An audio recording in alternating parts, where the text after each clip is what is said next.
आशुतोष जी, बहुत अच्छा ये सर्कुलर है सेबी का, लेकिन एक लाचारगी इस सर्कुलर में है। वो लाचारगी क्या है कि साहब, सेबी के नियम सिक्योरिटीज कॉन्ट्रैक्ट रेगुलेशन एक्ट 1956 का उल्लंघन है, सेबी का सर्कुलर कहता है। दूसरा, सेबी एक्ट 1992 का भी उल्लंघन कर रहे हैं। लेकिन जब बारी आ रही है इन रिस्क पे जाओ, क्या वाकई में हमारे पास कोई कानून नहीं है सर कि कोई अगर इस तरह से फ्रॉड के जंगल में भी फंस जाए तो वो बेचारा अपने आप को बस ये समझे कि मेरी नियति, मैं ही बेवकूफ था जो इस चक्कर में पड़ा। जी देखिए, कानून हमारे पास हैं और क्रिमिनल केसेस अगर आप देखें तो बहुत बड़े हैं ऐसे मामलों में, और बहुत सारे एफआईआर जो है हर दिन जो है नजर में आता है कि आज यहाँ एफआईआर रजिस्टर हुआ, कल वहां एफआईआर रजिस्टर हुआ। देखिए, सेबी जो है वो एक रेगुलेटर है और वो लोगों को अवेयर करने का काम जो है वो कर रहा है कि आप अगर कोई भी पैसा गलत तरीके से या गलत लेयर करके अगर आपको लुभावन जो है स्कीम्स कोई अगर आपको दे रहा है, जो कि सेबी कहीं से भी अलाउ नहीं करता है, चाहे वो 1956 का एक्ट हो या सेबी 1992 का एक्ट हो, उसका जो है कंप्लीट वायलेशन है। तो ऐसे में जो है आपको अवेयर रहना है और आपको किसी भी लालच या झांसे में नहीं आना है।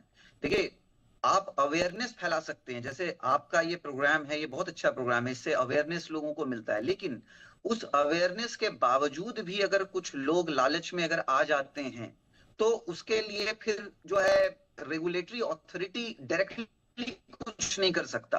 उसके बाद जब ऐसे हमारे पास बहुत सारे मैं लॉयर हूं और हमारे पास भी केसेस आ रहे हैं जहां पे कुछ इवन रिटायर्ड जो एम्प्लॉइज हैं और काफी सीनियर पोजीशन पे रिटायर हुए हैं, उन्होंने अपने पूरे जीवन की जो कमाई है वो सारा जो है इस तरीके से पैसा लगा करके उन्होंने पहले शुरू में लगाया, फिर उनको रिटर्न बहुत अच्छा दिखाया गया, बाद में रिटर्न दिखने के बाद जो है उनको कुछ विड्रॉवल अलाउ भी किया गया। उसके बाद धीरे धीरे करके उन्होंने और पैसा डालते चले गए, फिर पता चला और उन्होंने हाई रिटर्न्स दिखाए कि आपका पैसा डबल हो चुका है। लेकिन होता क्या है कि जब वो विड्रॉवल के लिए जब लास्ट में जाते हैं तो आपको अब और इतना पैसा डालना होगा, ये चार्जेस हैं। बहुत सारे लोग हैं जो इनोसेंट हैं, उनको इन सब के बारे में इतना नॉलेज नहीं है लॉ के बारे में, वो और पैसा लगा देते हैं और उसके बाद उनको कोई रिस्पॉन्स नहीं मिलता है। तब उनको समझ में आता है कि उन्होंने पूरी जिंदगी की कमाई जो है पूरी गंवा दी। उसके बाद वो डिप्रेशन में जाते हैं, वो एफआईआर फाइल करते हैं, सारी चीजें होती हैं। करेक्ट। तो देखिए, एक तो है कि वो कहते हैं ना कि prevention is better than cure. तो अगर आप पहले से अवेयर रहें और ये गलत झांसों में ना आए लोग, तो हो सकता है कि आपको जो है अलग से कानूनी लड़ाई लड़ने की जरूरत नहीं पड़ेगी। Absolutely. अब जहां तक कानून का सवाल है तो हमारे पास इंफॉर्मेशन टेक्नोलॉजी एक्ट है, आईटी एक्ट, जिसको टाइम टू टाइम अमेंड किया गया है, जिसमें बहुत सारे पनिशमेंट्स प्रेस्क्राइब्ड हैं। उसके बाद जो है हमारा पहले आईपीसी था, जो अब बीएनएस है, भारतीय न्याय संहिता, उसमें भी अगर आप देखेंगे तो फ्रॉड और चीटिंग से रिलेटेड सेक्शन नहीं, इसमें मेरा काउंटर क्वेश्चन सिर्फ एक है आशुतोष जी, क्योंकि ये कंज्यूमर रिलेटेड चीज है।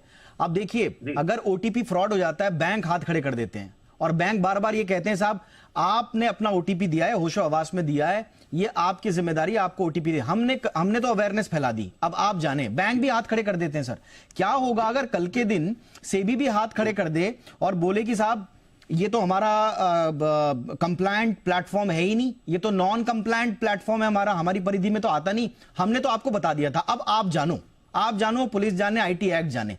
तो ये ऐसा तो नहीं होगा किसी कंज्यूमर के साथ, इन्वेस्टर के साथ?